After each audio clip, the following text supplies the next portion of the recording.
Reputasyon, Part 23. Pagdating nila sa unang mall na nadaanan, kaagad siyang pinapasok ni Ace sa isang butik at ito pa mismo ang namili ng isusuot niya. Dumampot ito ng 10 ternong undies na iba't iba ang kulay pero iisang size. Pinamulahan si Samantha ng mukha dahil tila alam na alam ni Ace na yun ang size niya. Paano mo nalaman ang size ko? Ewan niya bakit lumabas sa bibig niya ang mga tanong na yon. I've seen those, touched them, and I like them. Paano ko di malalaman ang size? Sagot ni Ace na naghatid ng kilabot sa buong katawan niya. Ace? Saway niya at ramdam na ramdam niya ang pamumula ng pisngi at pasimpleng sinulyapan ang mga sales staff na naroon na nakatingin kay Ace. Alam niyang kahit saan magpunta si Ace, ay lilungunin talaga ng mga babae. Thank you. Sweet na sabi niya at pasimpleng siniksik ang katawan kay Ace para pagsilosin ang mga babaeng nakatingin kay Ace. Nais niyang ipakita sa mga ito na sa kanya na si Ace. Isang yellow floral na dress na above the knee ang pinili ni Ace na ipasuot sa kanya. At dahil wala siyang dalang gamit, binilhan din siya nito ng mga sandals. Natutuwa siya dahil sa mga bagong gamit. Isama pa na mamahalin ang mga pinili sa kanya ni Ace. Pero mas natutuwa siya dahil si Ace ang namili ng mga gamit niya. Wow, you look more beautiful. Salubong sa kanya ni Ace nang lumabas na siya ng dressing room. Ngumiti siya at sinalubong ng yakap si Ace. Thank you so much, Ace. Pasalamat ni Samantha habang nakakawit ang mga braso sa batok nito. I'll give everything for you, Samantha. Sagot ni Ace at hinalikan siya sa mga labi nang kumalas sa pagkakayakap. Nakita niyang nagtaasan ang mga kilay ng ilang mga kababaihan doon pero di niya pinansin. Masaya siya at kasama niya si Ace. Yun ang importante.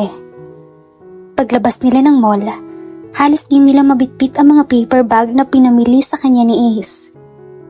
Ilang beses siyang tumanggi pero di ito pumayag na huwag mabilhan ng mga gamit. Napuno ang likod ng kotse sa mga napamili nila. At halos kanina pa siya nagpapasalamat kay Ace. Happy?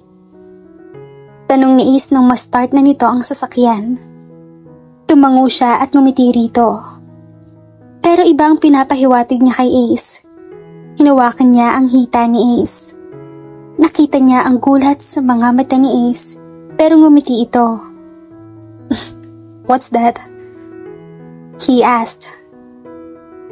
I want to pay those clothes, bags and shoes, but I don't have money yet. Nang aakit na sabi niya at kinagat pa ang ibabang bahagi ng labi. I'm not asking you to pay those. He answered and touched her lips. But I want to pay you. Sagot niya at hinuli ang daliri nitong naglalandas sa mga labi niya. Pay me? Tanong nito at nakita niya kung paano nagulat sa biglang pagsubo niya sa daliri nito. Just let me do this. Lakas loob na sabi niya at hinawakan niya ang pantalon nito. Napasinghap si Ace. Just let me satisfy you, Ace. She answered at yumuko sa driver's seat. Tinted ang kotse ni Ace, kaya nakakasigurado siyang walang makakakita sa kanila sa parking lot. Nais lang niya iparamdam kay Ace ang isang bagay na alam niyang ikakasiya nito. Isa pa, wala naman mali sa ginagawa nila. May relasyon naman sila at di nga lang ganoon kalinaw. Ang mahalaga, masaya sila at gusto niya kung ano ang ginagawa nila.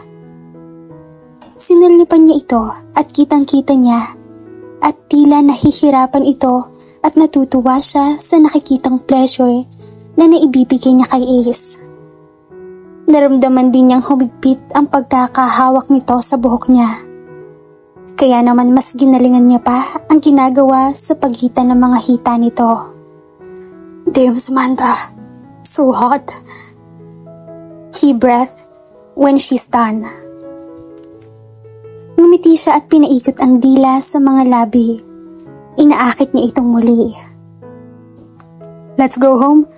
Baka di ako makapagpigil. Sabi ni Ace at muling sinihil ng halik sa mga labi. I love you, Ace. Sabi niya nang maghiwalay ang mga labi nila. I love you more, Samantha. Sagot ni Ace at pinaandar na ang sasakyan. Natutuwa siya dahil marami siyang nagagawa kay Ace na tanging kay Ace lang niya nagagawa. Pakiramdam niya, ayaw na niyang tumigil ang lahat. Tila ba nais niyang umikot ang mundo niya kay Ace at kay Ace na lang. Let's grab some food. Masarap dito. Ito ang pinakasulit na restaurant sa Tagaytay. Sabi ni Ace nang huminto sila sa katamtamang laki ng establishment. Di naman ako gutom. Nakasimangot na sabi niya at dahil tila iba ang gusto niya at hindi pagkain. Later you can have that again. But now, let's grab some real meat. Sagot ni Ace at naunang bumaba ng kotse at umikot ito sa passenger seat. Pinagbuksan pa siya nito at inalalayan sa pagbaba. Magkahawak pa sila ng kamay. Nang pumasok sa loob ng restaurant, may iilang kumakain. May mga kasing edad nila at may mga edad na rin. Matapos makakuha ng pwesto, agad na nag-order si Ace. Wala siyang alam sa mga pagkaing nasa menu. Kaya ito na ang hinayaan niyang mag-order para sa kanila. Masarap ang bulalo rito. Sabi ni Ace nang makaalis na ang waiter. Parang mas masarap yung nakain ko kanina. Pili ang sagot niya at sinalo ang mukha sa dalawang kamay. Nag-pot lips pa siya at nagpa-cute kay Ace. I love your cute side, Samantha. Sabi ni Ace at pinitik ang ilong niya. Aray! Reklamo niya at tumawa. Tumigil siya sa pagtawa at unti-unting nawala ang ngiti sa mga labi niya nang pamilyar na mukha ang nakita niyang pumasok sa entrance. Kumabog ang dibdib niya at nalipat ang mga mata kay Ace na nilalaro ang mga daliri niya. Nanikip bigla ang dibdib niya. Napalunok siya habang nanatili pa rin ang mga mata sa dalawang bagong dating. This can't be. Bulong niya. What? Tanong ni Ace. Nothing.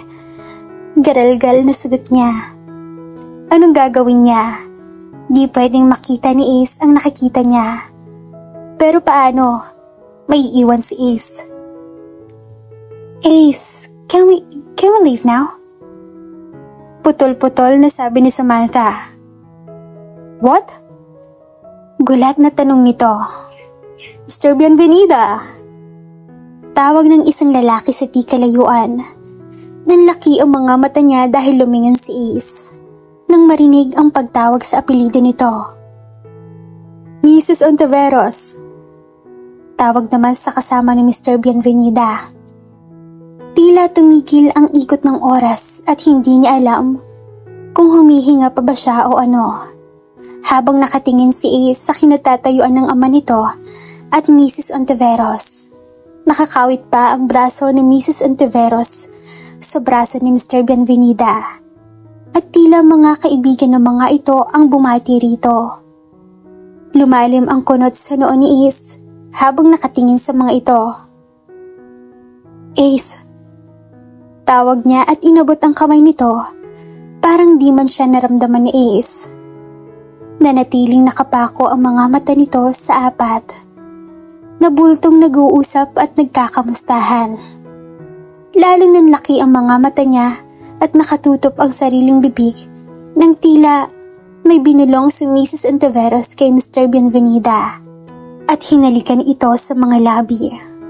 Bago tumalikod, kasunod ng isang babaeng di nalalayo sa edad ng mga ito. Oh God. Anas niya at nakitang nag-iba ang mukha ni Ace. Wala pa rin kayong pinagbagong dalawa. Nanatili pa rin kayong sweet sa isa't isa kahit pa sabihing halos magsasampung taon na kayo. Dinig na dinig niyang sabi ng isang matandang lalaki kay Mr. Bienvenida. Sinulyapan niya si Ace na tubigas ang panga at masama ang tingin ang pinukol sa ama. Ace, muling tawag niya, pero di siya pinansin ni Ace at marahas na tumayo sa pagkakaupo. Nagulat siya at mabilis na sumunod rito.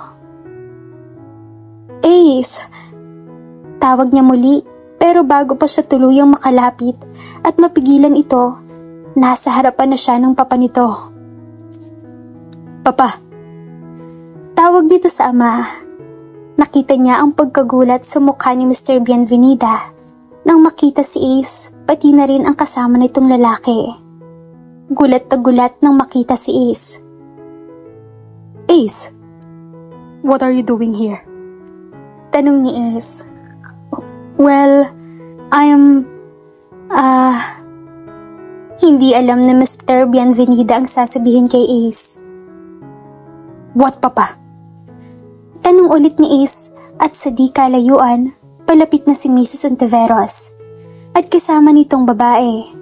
Nakangiti pa ang mga ito at di nakikita ang ama na may tensyon na. Are you with her? Ako sa ni Ace na makalapit ng kaunti si Mrs. Ontiveros. Nanlaki ang mga mata ni Mrs. Ontiveros sa gulat at pinaglipat-lipat ang tingin kay Ace at sa papa ni Ace pati na rin sa kanya na nasa likuran ni Ace. Ace, iho. What, Papa? Totoo bang narinig ko na you are almost with her for 10 years? So 10 taon niyo na palang niloloko si Mama. Ako sa ni Ace. Iho, we can talk this somewhere, not here. Pigil ni Mrs. Ontiveros na halatang takot sa iskandalo. Sure. Sagot ni Ace. But I won't listen to both of you. Dagdag ni Ace at mabilis na lumakad palabas ng restaurant. Mabilis din siyang sumunod rito. Samantha, tawag ni Mrs. Ontiveros at nilingon niya ito. Samantha. Malakas na tawag ni Ace sa kanya. Kaya wala siyang nagawa kundi sumunod na kay Ace palabas. Ace! Tawag niya nang makasakay na sila ng kotse. Matalim ang mukha nito. Halata ang galit at tila anumang oras ay sasabog. God damn it! Mura ni Ace at napapalo sa manibela. Ace! At sinubukang hawakan ito sa kamay pero mailap ito. I can't believe na ganoon katagal na palang niloloko ni Papa si Mama. Sabi ni Ace sa galit. Hindi niya ito masisisi kung sakali man sa kanya mangyari yon ay hindi niya alam ang gagawin. I'm sorry, Ace. Bulong niya rito. I hate him for doing this. Lalo na kay Mama. Alam mo ba kung gaano kasakit ito kay Mama? Tanong nito sa kanya. Of course, alam niya. Noon nga nakita niya ang galit nito sa Ate Lorena sa kanilang pamilya dahil sa pag-aakalang Ate Lorena ang babae ng papa nito. Nakita niya kung gaano kamahal ni Ace ang pamilya nito, lalo na ang mama nito. Alam niyang nais protektahan ni Ace ang pamilya nito. Pagdating sa bahay, walang kibong pumasok sa loob si Ace. Tahimik na lang din siyang sumunod rito. Thank you. Pasalamat niya nang maipasok na sa loob ng kwarto ang mga pinamili nila. Gusto mo kumain? Tanong niya dahil hindi sila nakakain kanina. Busog pa ako. Tipid na sagot ni Ace at tumalikod na. Ace! Habol niya at niyakap ito. I'm here. I'm willing to listen. Sabi niya habang nakayakap sa likuran nito. Naramdaman niyang hinawakan nito ang mga kamay niyang nakayakap sa kanya. "Thank you, Samantha," sabi ni Ace at kinalas ang mga kamay niya rito at nagtuloy na sa paglabas. Nagkibit balikat siya at laylay ang balikat na naupo sa kama. Ano bang pwede kong gawin para mawala ang sakit na nararamdaman niya? Tanong niya sa sarili nang marinig na may nagriring sa di kalayuan. Napansin niyang sa drawer nagmula ang tunog. Kaya naman binuksan niya yon. Cellphone niya ang nagriring. Pangalan ng Ate Lorraine ang nasa screen. Pumuntong hininga siya. Magdamag siyang di umuwi sa kanila pero ni isang tawag, wala pa siyang natanggap. Alam naman niyang walang nag-aalala sa kanila. Kahit saan man siya magpunta. O kaya ilang araw na di umuwi. At alam niya na ang pagtawag ng Ate Lorraine ay dahil kay Mrs. Ontiveros at hindi dahil nag-aalala ito kung nasaan siya. "Hello," sagot ni Samantha. "Samantha, bakit andyan kayo ni Isa Tagaytay? Anong ginagawa niyo dyan?" Bungad na tanong ng kapatid. "Ate, kasi..." "Anong sabi ni Ace kay Mrs. Ontiveros? Galit pa to? May binabalak ba itong magsumbong sa anak ni Mrs. Ontiveros?" Tanong ng kapatid na hindi man pinatapos ang sasabihin. Wala pa siyang sinasabi. Matamlay na sagot niya. "Total andyan ka na. Kumbinsihin mo si Ace na huwag magsumbong sa anak ni Mrs. Ontiveros." "Ate, wala ako sa lugar para gawin yan." "Samantha, use your charm. Makikinig sa'yo yan." "Pero ate..." "Alam kong nahihibang sa'yo ang batang Bienvenida na yan, Samantha. Gumawa ka ng paraan para mapasunod mo siya. Dahil nag-aalala si Mrs. Ontiveros na baka maiskandalo siya at ayaw na ayaw niyang makarating sa anak niya ang mga nangyari." Sabi ng kapatid niya na tila kaya niyang gawin yon. Kilala niya si Ace. Gagawin nito kung ano ang gusto nito. At alam niyang hindi niya ito mapapasunod. At ayaw niyang gawin yon. Wala siya sa posisyon para makialam sa nangyayari. Pamilya ni Ace ang involved. Hindi siya dapat manghimasok. Matapos niyang makausap ang kapatid, inayos niya ang isa-isa ang mga gamit na pinamili niya. Nagdadalawang isip pa siya kung tatanggalin sa paper bag o hindi na, dahil hindi naman niya alam kung matapos ang nangyari kanina ay baka bumalik na sila ni Ace ng San Roque. Pagkatapos niyang maayos ang lahat, bumaba siya. Hindi niya nakita si Ace sa sala o sa kusina. Sinubukan niyang lumabas ng bahay para tignan sa bakuran. Wala din ito pero nandoon ang kotse nito. Naisip niyang baka nagpapahinga ito at nais makapag-isa muna. Tumuloy siya sa kusina at naghanap ng pwede niyang mailuto. Hindi sila nakakain ni Ace dahil sa nangyari at sigurado siyang gutom na ito. Dahil siya man, nakaramdam na ng gutom. 2:00 na rin naman kasi ng hapon at hindi sila nananghalian ni Ace. Puno ang laman ng ref. Puro fresh ang gulay at prutas na naroon. Marahil kanina pag alis nila, dumating ang caretaker at pinamalengkehan sila. Napangiti siya dahil kumpleto ang mga gamit sa lulutuin niya. Agad niyang nilabas sa freezer ang baka. Magluluto siya ng nilagang baka para kay Ace. Halos 30 minutos na siya sa kusina. Hindi pa rin niya naririnig si Ace. Naghugas siya ng kamay matapos maayos ang mga kalat sa kusina. Pinapakuluan pa niya ang sabaw. Maya-maya lang ay luto na yon. Naayos na rin niya ang mesa pati mga prutas na nilabas niya sa ref. Hahanapin na muna niya si Ace. Pumasok siya sa sala. Wala doon si Ace. Umakyat pa siya sa 2 silid pero wala din doon si Ace. Asan na kaya siya? Tanong niya sa sarili at naglakad palapit sa may pintuan sa ibaba. Kumatok siya at walang sumagot. Kaya naman tinulak niya papasok ang pinto. Sumilip siya at nakita si Ace na nakaupo sa swivel chair. Nakaharap sa saluming bintana at nakantanaw sa labas. Tumikhim siya para makuha ang pansin ni Ace. Nilingon naman siya nito.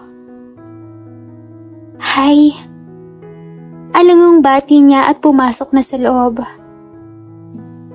Baka nagugutom ka na, nagluto ako. Sabi niya habang palapit sa mesa. Nag-abala ka pa.